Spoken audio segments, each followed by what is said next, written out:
We're talking here about ordinary teachers without any kind of special training. And yet, this was what they were able to do for him. Eventually, my son graduated with with the class that he started out with. He did not repeat a year, although even by the time he left school, he was not reading the way a 15-year-old should be. His writing skills were still very poor, but he insisted on writing his own papers. And he went to a mainstream college. He graduated with a first. He went on to art school, graduated in digital media, so he got a second degree. And he worked for some time in Hollywood. He's back in India now.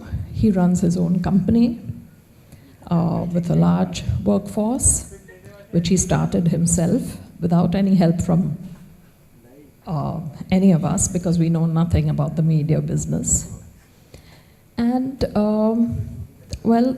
his younger brother, who is also dyslexic and was very fortunate to be able to follow up behind him, also is an entrepreneur and runs his own business. Why am I telling you this? Because I firmly believe, yes, skills matter, training matters, but it also matters how you face, what do you think your role as a teacher is, and how you approach all the kids in the class, no matter what they might require at that point in time. It might be that they're having a bad day, although they don't have any learning challenges. It might be that they have severe challenges, and even the best of days is not quite the way it would be.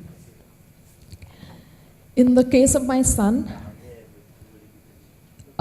he would not have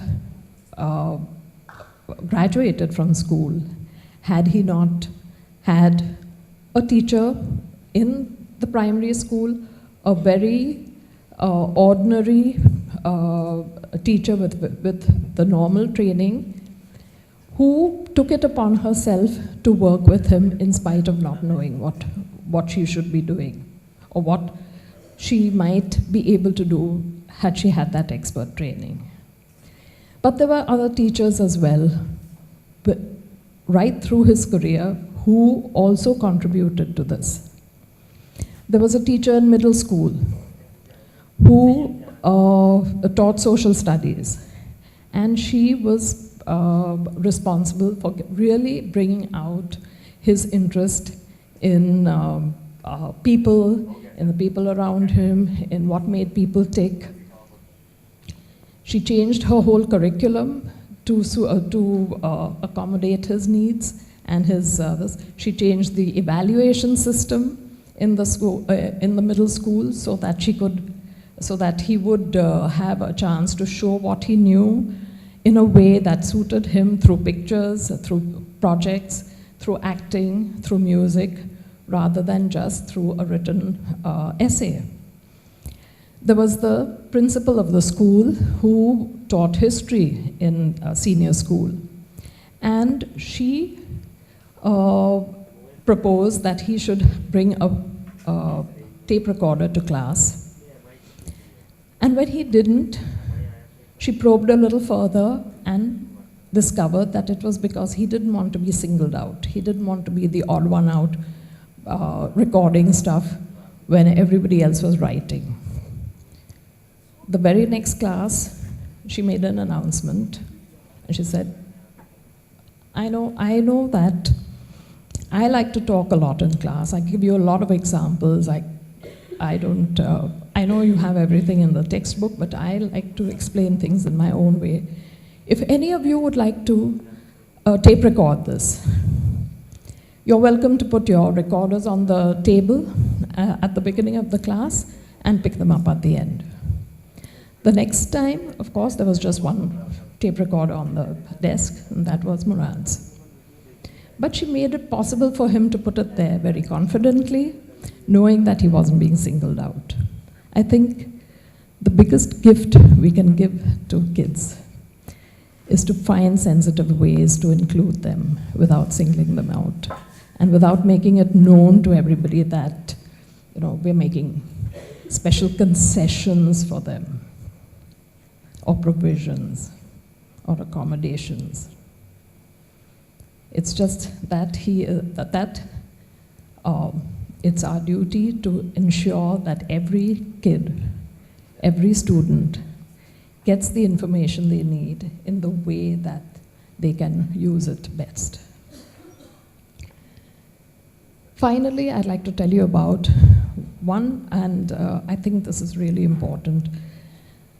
The principal of his college, when he first joined, he incidentally was one of the first students to go into junior college as a dyslexic student with special accommodations. And that made it a little difficult for him because nobody was really familiar at higher education level with what was expected or what they needed to do. And they were just like, looking at the IEP and going by the book. Came along the first unit test, and he needed extra time. And the supervisor at the examination hall didn't know what to do with him because everybody else left, and Murad needed half an hour more. So she took him to the staff room and gave him a corner to sit in. And while everybody else, the other staff members, were having tea. And the principal walked in, and this is how my son described it to me afterwards. He said, Mom, when he walked in and asked, why is the student sitting here?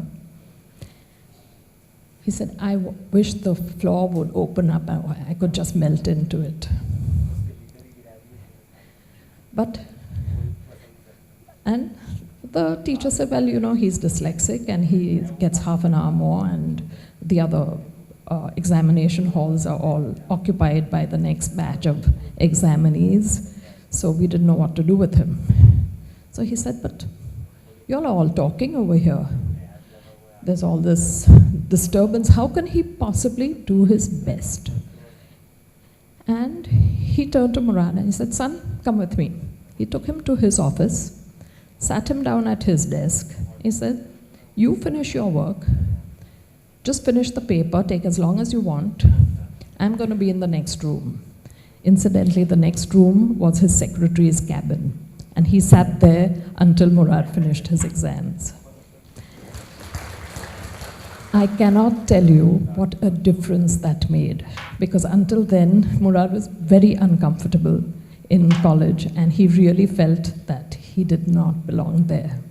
But after that incident, he began to settle in.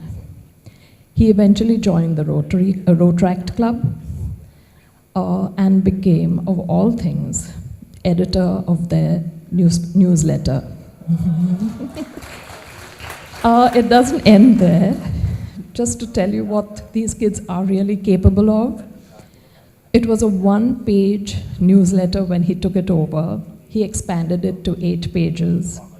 When the Kargil crisis took place, he organized a peace edition with other clubs in Lahore and Karachi.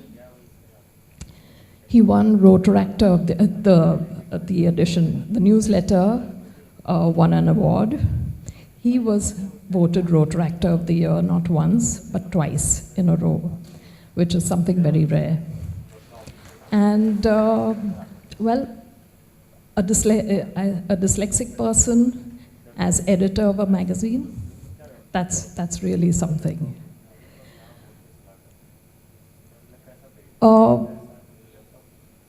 This is, I think, when I look back on my son's career so far, and I think of all the wonderful people he's had the opportunity to learn from, to work with, and the people I mentioned are just a handful out of so many wonderful educationists who have gone out of the way to help him. It really strikes me that once you reach out to these kids, once you give them the opportunity to explore what they are capable of, the sky is the limit. It's amazing what they can come out with. It's amazing when left to their own devices what they are able to do. And I think it's also amazing what a teacher who steps out of the box and looks at things a little differently or faces challenges a little differently, what she is able to achieve. So going back to that first week in Standard 1, I'd like to say, just tell all of you, you don't need to be experts. You don't need to have special training. It always helps, of course, but it's not absolutely necessary. All you need to do is take your job as a teacher seriously, teach from the heart, and you'll be amazed at what you can do. Thank you.